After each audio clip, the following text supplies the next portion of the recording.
नमस्कार दोस्तों, मैं हूं शिवकांत गौतम। स्वागत करता हूं आप सभी का। काल त्रिगोहरी मूवी आई है भाई। बड़ी स्पूकी सी फिल्म है, मतलब डरावनी सी फिल्म है और एक बड़ा सरप्राइज लेकर है भाई। जब इसका ट्रेलर आया था तो इसके ट्रेलर को देखने के बाद मैंने आपको कहा था कि यार ये कुछ अलग सा नजर आ रहा है, कहानी बड़ी इंटरेस्टिंग सी नजर आ रही है। और अगर हम बात करें तो ये नितिन वैद्य जिन्होंने डायरेक्ट भी की है, उन्होंने ही इस कहानी को लिखा भी है। कुछ अलग हटके सा नजर आ रहा है और स्पूकी का मतलब कुछ, मैं जो नॉर्मल भूतिया फिल्में आजकल आ रही है ना, वो कॉमेडी का तड़का लेकर आती है, लेकिन ये प्रॉपर जो भूतिया फिल्में हैं वैसी ही आपको नजर आ रही है। लोगों को देखने के बाद डर लग रहा है, यानी डराने वाली भूतिया फिल्म है ये, और ऐसी होनी भी चाहिए यार। काल त्रिगोरी 100 साल में आता है, जिसके बारे में प्रोफेसर जानते हैं। देखो, एक जमाना होता था जब फिल्में आती थी भूत प्रेत से जुड़ी हुई या इस तरीके की कहानियों की, तो उसमें डर लगता था। लेकिन आजकल क्या हो गया है कि भूतिया स्टोरीज में कॉमेडी का तड़का बहुत ज्यादा लगता है। सो एक प्रॉपर स्पूकी, डरावनी, सस्पेंस से भरी हुई फिल्म जो है वो इसे आप कह सकते हैं। नितिन वैद्य ने डायरेक्ट किया है। इस फिल्म में अरबाज खान जो हैं वो आपको नजर आएंगे, ऋतुपर्णा है, आदित्य श्रीवास्तव जो कि आप ट्रेलर में भी देखा था, उनका एक बहुत अहम किरदार नजर आ रहा है।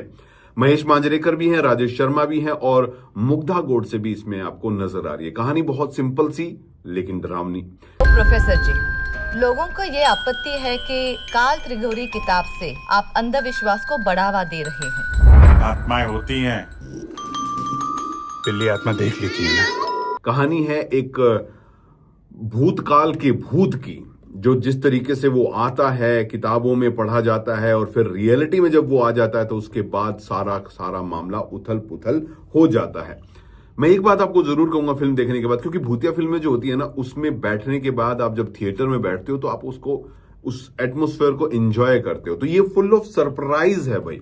जी हाँ, फुल ऑफ सरप्राइज है। जिस तरीके की चीजें इसमें हुई है, एक मिस्टीरियस हवेली, ठीक है, एक डॉल जिसमें से सारी कहानी चलती रहती है, या वो होता है ब्लैक कैट, मिथ जो है उसको किस तरीके से हम इस फिल्म में देखते हैं कि भाई एक डर का माहौल जो है वहां पर बन के आ जाता है। कुल मिलाकर जो चीजें हैं ना, वो बेसिकली एक प्रॉपर भूतिया फिल्में वाली जो है वो नजर आ रही है। सस्पेंस आपको बहुत ज्यादा नजर आएगा। जैसे ऋतुपर्णा सेनगुप्ता और अरबाज खान जो हैं वो दोनों ही अपने आप को एक कर्स नाइट में, काल त्रिगोहरी जो है उसके बीच में फंसा हुआ पाते हैं, और फिर रियलिटी और इल्यूजन जो है उसके अंदर आपको सब कुछ धुंधला सा नजर आता है। धुंधला इसलिए क्योंकि आपको समझ में नहीं आ रहा है कि हो क्या रहा है। राम राम राम राम राम। अंधविश्वास तो बिल्कुल नहीं। मैं उस आत्मा को यहां बुलाऊंगा। कुछ इसे मिथ मानते हैं, कुछ इसे रियलिटी मानते हैं, और रियलिटी और मिथ के एटमॉस्फेयर जो है उसी के बीच में ये मूवी आपको झुलाएगी, डराएगी, सस्पेंस क्रिएट करेगी।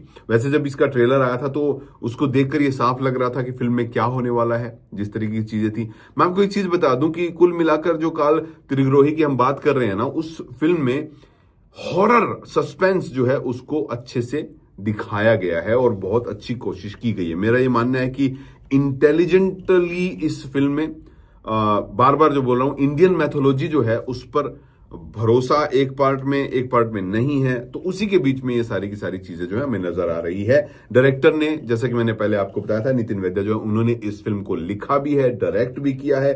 परफेक्ट मिक्स है एक हॉरर का और सस्पेंस का।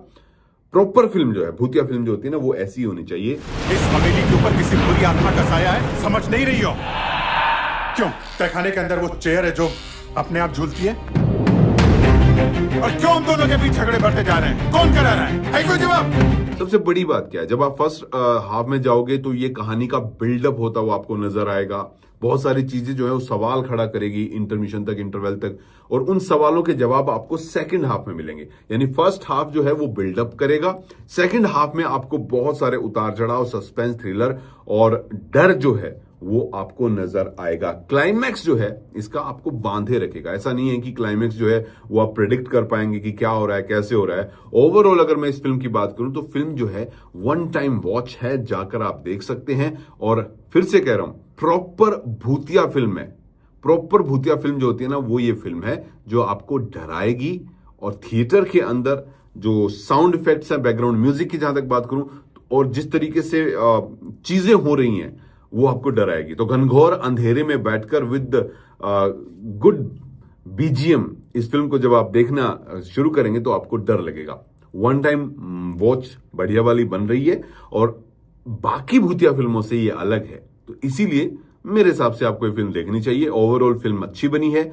इतने कम बजट में इस तरीके की चीजें बन जाना वो अपने आप में एक कमाल ही होता है। तो बहुत बहुत डरावनी और सवाल पैदा करने वाली, आप खुद से भी सवाल करेंगे कि यार ये तो मिथ है, नहीं ये तो रियलिटी है। सो रियलिटी और मिथ के बीच का एक जो सफर है वो आपको थिएटर में जाकर देखना है, तो आप देख सकते हैं। प्रॉपर भूतिया फिल्म, मजा आएगा।